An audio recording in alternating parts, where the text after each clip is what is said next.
Hello, I'm Leanne Shea, Aviation Week's Executive Editor for MRO and Business Aviation, and welcome to this Aviation Week Fast Chat. Today, we are talking with Lindsay Gillen, who is Vice President of Sales and Marketing, Business Aviation for Rolls-Royce, and we're talking about AOGs. Lindsay, thank you so much for joining us. Thanks, Leanne. Thanks for having me. Aircraft availability is essential, so not having unscheduled maintenance, including AOGs. So grounded aircraft can take away time and business. Lindsay, how is Rolls-Royce helping its customers avoid AOGs? Yeah, great question, Leanne. So just for context, right, AOG stands for aircraft on ground. So this is an industry term we use to describe an aircraft that's unable to fly and it's going to possibly miss an upcoming trip. So they can be caused by many different things, technical, mechanical, even weather related. And when we talk about AOGs at Rolls-Royce, we're specifically talking about AOGs that are engine related. So when we look at an AOG for Rolls-Royce, it could be whether a part's needed. Maybe they're going to have a scheduled shop visit that's due to an unplanned removal. Repairs are necessary. So anything where the aircraft is unable to fly and it was unplanned is what we at Rolls-Royce call an AOG. So we try to avoid those as much as possible, right? We know for the owner, the worst thing that they could hear is your aircraft's AOG. Oh no, what does that mean, right? So they're unable to fly and they might miss the scheduled trip, right? So AOGs, we know, cause delays to our customers, logistic disruptions, frustration, right? So loss of even missed trips, right? Loss of revenue potentially as well if it's a 135. So our goal at Rolls-Royce is to minimize those risks for our customers and get them back flying as safely and as quickly as possible. So that's what our goal is, and that's what we strive to do for all of our customers and as well as our corporate care and corporate care enhanced customers. Thank you. And with so many different possibilities, what are your response times for AOGs? Yeah, so that's great. So when we first started our services organization, Leanne, about 10 years ago, we didn't have robust metrics to measure the status of our flight or disruptions, right? So there was just nothing in place. And when we started looking at it more closely, we realized we were averaging about 6 days, 16 hours to get a customer back flying in the air. And we were also using a standard that wasn't an industry standard for measuring. So we were like, ooh, we need to do something more. What can we do? So that's where we engaged what we call our Corporate Customer Council, so our C3. And this is our advisory board. So it's made up of operators and owners in various parts of the world. And so they provide us improvements for our products and services and how can we be better on our corporate care program. And so the one thing we ask them is, what does good look like? What can we do? And what does that look like to resolve an AOG? And they said, in order to be the organization that you are, Rolls-Royce, you need to resolve an AOG in 24 hours or less and have 100% averted missed trips. And so averted missed trips is really the metric that we use to resolve an AOG, and which means is, can you resolve the AOG before the owner's next scheduled trip is planned? So we needed to take to our organization and do more. And that's really what we've invested in is our service network. So that's how we're able to achieve this today. Well, can you go into a few more details? Like that is a big change in, the metrics. How did you achieve that? Yeah. So essentially with our services organization, we created a whole organization and we've invested over $1 billion in that services organization to support our customers. So what does that mean? We essentially created what we call a 24/7 aircraft availability center. So this is located in Berlin and we have an operational side as well as a technical side that support those customers so they can write TVs, dispatch parts, dispatch lease engines.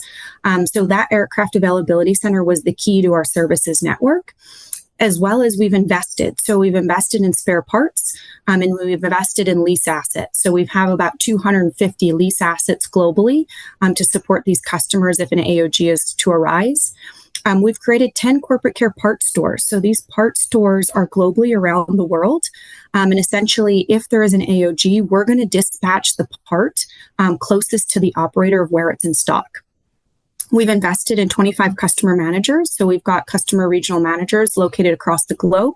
And we've got 85 on-wing services technicians. And these are really our key technicians that help support these complex AOG cases. So by investing in this whole service network, we've been able to resolve our AOGs. And I'm really happy to report as of today, we're at 99% for averted mistrips, and we can resolve an AOG in 24 hours or less. So if you look back from where we are at 6 days, we're now at 24 hours or less. So this has been remarkable, right? To get our owners back up and flying in 24 hours or less and not causing them to miss their next scheduled trip is key. And that's part of our corporate care program and what we pride ourselves on as a company and a services organization. So what we try to do is differentiate ourselves in the marketplace through our services. And our goal is to always strive to be number one in that resolution. Well, that's a big turnaround in the metrics. Can you share an example of any really unique AOGs that Rolls-Royce was able to solve?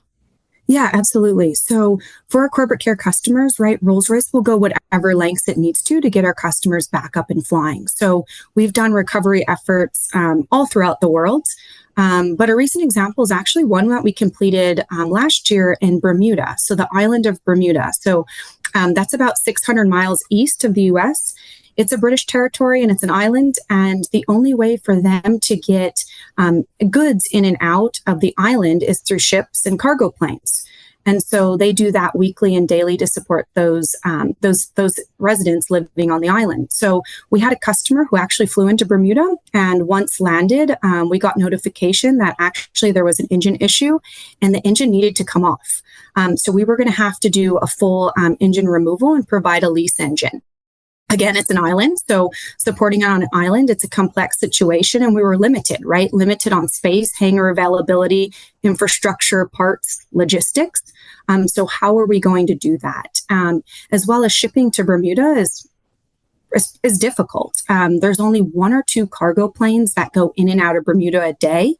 And these are stocked mostly with household goods to support those living on the island. So even if we were to get on that cargo plane, would we get floor space for the lease engine? Could it take a couple weeks? We weren't certain, right? And we knew we had to support our customers. So what we did was we essentially chartered a 767 aircraft, and we took that lease engine, loaded the lease engine right on to the 767, put all of the parts, all of the tooling, and flew it down to Bermuda to support the customer. We had our regional customer manager on site, and we had our on-wing services technicians ready to go to support that AOG.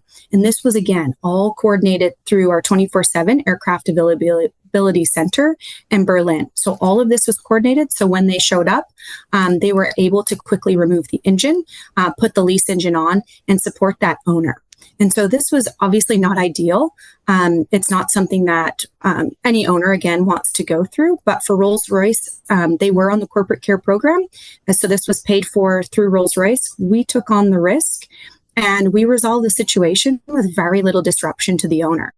So again, investing in our service network, having those parts available, logistics, people, everyone in the right place to support allowed us to resolve this as quickly as possible.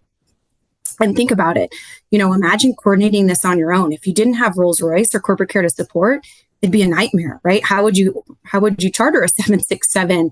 What would you do, right? So that's the one thing, again, we really pride ourselves on is our services and getting our customers back in the air, again, as quickly and as safely as possible to resolve those AOGs. So when we look back, right, so there's many cases of AOGs that we've solved. So it's we've done tons of engine changes all over. We've had some unique cases. Bermuda was one. We've done the island of Maldives. We had one up in Masset, Alaska. So that's off the coast of Canada. We did that. And that one is actually a very difficult terrain because of the weather. So that one made it a very complex AOG as well. We've done Iraq. We've had the island of Kona in Hawaii, and then we've just had routine AOGs, right, that we can support anywhere in the world.